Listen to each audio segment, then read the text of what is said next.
Welcome back dear students. आज की video में हम बात करने वाले हैं स्ट्रक्चर के बारे में। इससे पहले वाले वीडियो में हमने स्ट्रक्चर के सिंटैक्स को समझा, ठीक है, क्योंकि आपके लिए स्ट्रक्चर एक नई चीज़ है ना। तो इसलिए हमने उसी वीडियो में प्रोग्राम को कवर नहीं किया है ताकि आपको एकदम से ओवरबर्डन ना हो जाएं। आप पहले आप स्ट्रक्चर पढ़ लें, फिर ये देखिए जो सिंटैक्स हमने वहाँ यूज़ किया था वो हमने यहाँ पर इस प्रोग्राम में भी यूज़ किया है। ठीक है, तो चलिए हम अपना प्रोग्राम शुरू करते हैं। देखना, इसको ड्राई रन करते हैं। बट इससे पहले यदि आप इस चैनल पर नए हैं तो आप चैनल को ज़रूर सब्सक्राइब कर लीजिए, और यदि इस पर वीडियोस आपको अच्छी लगती हैं तो अपने फ्रेंड्स के साथ भी शेयर करें, ठीक है, क्योंकि नॉलेज जो है वो जितना ज़्यादा स्प्रेड हो उतना अच्छी बात होती है। ठीक है, चलिए। तो यहाँ पर क्या है, इससे पहले हमने बात की थी कि यदि सेम डेटा टाइप के वेरिएबल्स चाहिए बहुत सारे तो हम उनके लिए अरे बना देते हैं।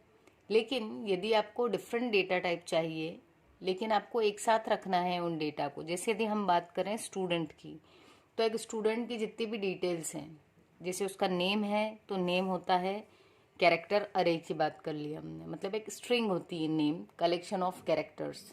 ठीक है, एज जो होती है वो नंबर में होती है, और परसेंटेज जनरली डेसिमल वैल्यू, मतलब जो आपके डेसिमल नंबर्स होते थे, जैसे मान लो 58 पॉइंट समथिंग या फिर 97.23, तो डेसिमल के बाद जो नंबर्स आ रहे हैं ऐसे नंबर्स को कहते हैं फ्लोट नंबर्स।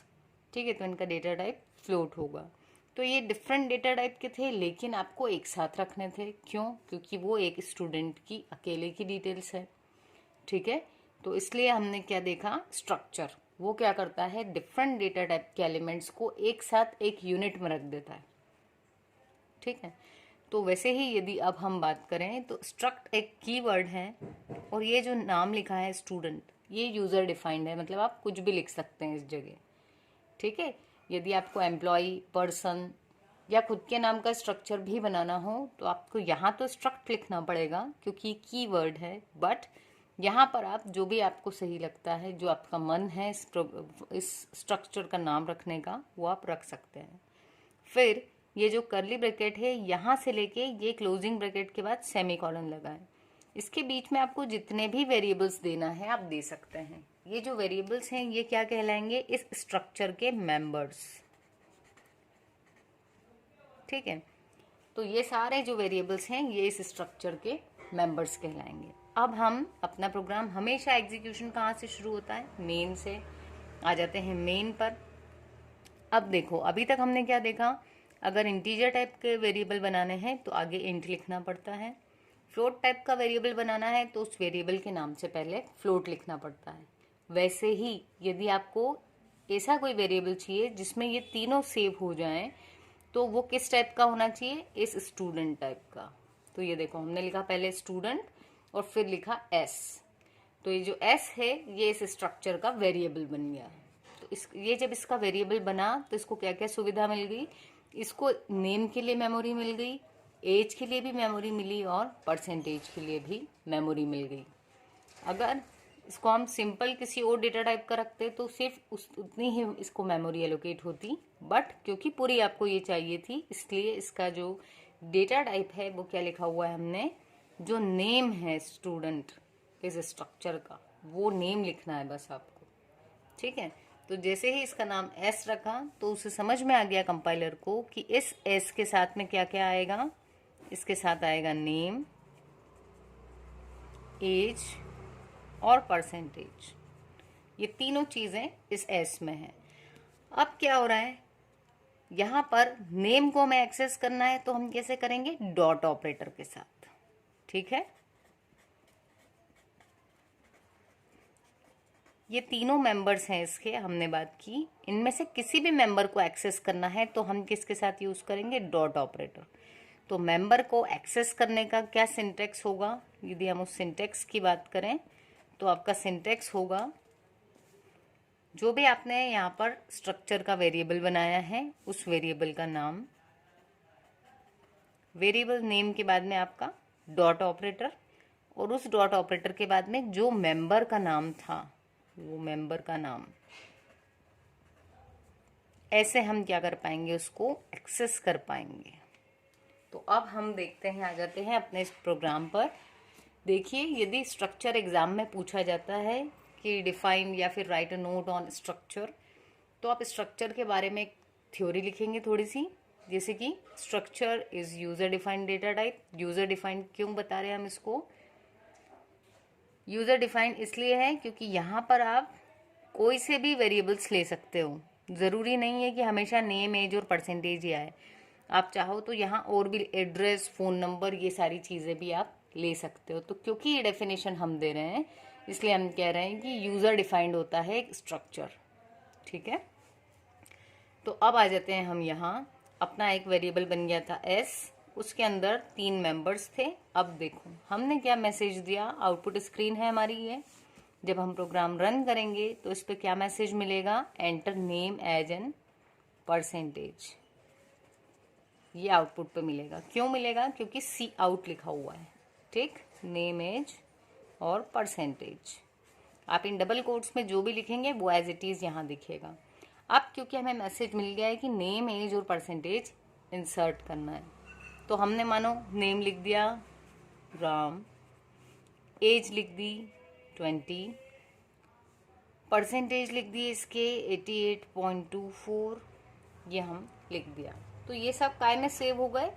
इस एस में जो लिखा हुआ है नेम, एज और परसेंटेज। ये कैसे पता चला कि एस के ही नेम, एज और परसेंटेज में गए? क्योंकि यहाँ देखो S dot name, variable name क्या था? यहाँ से एस, उसके बाद लगा है डॉट, और मेंबर पहला वाला नेम था, एस डॉट दूसरा मेंबर एज था, फिर से एस डॉट PER परसेंटेज। तो जब ऐसे लिखा तो इस एस के नेम, एज और परसेंटेज में वैल्यूज स्टोर हो गई। अब इसको डिस्प्ले करवाना था। अगर आप चाहें तो सी इन अलग अलग लाइंस में भी लिख सकते हैं, जैसे सी इन एस डॉट नेम सेमीकोलन, फिर से सी इन एस डॉट एज, फिर सेमीकोलन। ठीक है, और यदि हम चाहें तो एक ही लाइन में लिख लें। अब इसको हमने इनपुट तो ले लिया, अब क्या हो रहा है, हम इसको डिस्प्ले करवा रहे हैं। तो यहाँ लिखा हमने, क्या लिखा है वो एज इट इज आ जाएगा, डिस्प्लेइंग इंफॉर्मेशन। तो अब इंफॉर्मेशन जो हमने रीड की थी उसको एक बार डिस्प्ले करवाए ताकि पता चले कि सेव हुई थी या नहीं हुई थी। ठीक है, तो हमने सबसे पहले क्या प्रिंट किया, नेम इज इक्वल्स टू, अब ये नेम किस में सेव किया था? एस डॉट नेम में, तो ये एस डॉट नेम लिख दिया, तो नेम आ जाएगा राम।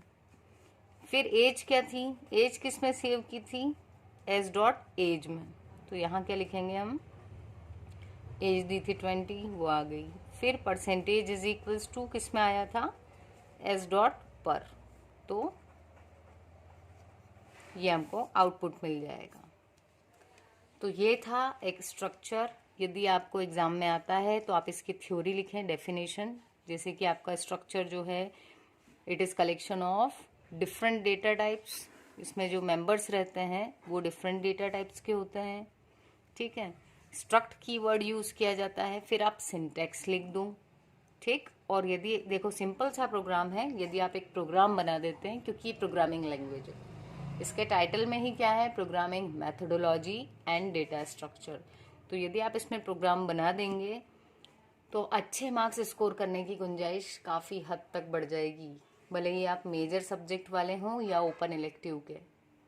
ठीक है, यदि आप इसके साथ प्रोग्राम लिख देते हैं तो मार्क्स आपको गेन करने की अपॉर्चुनिटी बढ़ जाती है। अब यदि हम बात करें कि यहाँ तो मैंने एक ही स्टूडेंट की डिटेल्स ली, यदि मुझे एक से ज़्यादा स्टूडेंट की डिटेल्स लेना है तो जैसे हम एक बार, आपको सिर्फ एक इंट चाहिए तो आप इंट और एज लिख देते हो, पर एक से ज़्यादा वेरिएबल्स चाहिए यदि इंटीजर के ही, तो हम क्या करते हैं, कॉमा लगा के और नाम लिख देते हैं।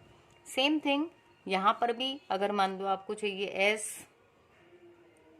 STU, मान लिया कि आपको 3 स्टूडेंट की डिटेल्स लेनी थी, तो आपने इसी के 3 वेरिएबल्स बना दिए, पहला S, दूसरा T और थर्ड इज U। तो जब ये बनेगा तो जैसे S को तीनों मिले थे, ऐसे ही जो आपका T है और U है, इनको भी ये तीनों मेंबर्स मिलेंगे। इसको भी मिलेगा नेम, एज और परसेंटेज।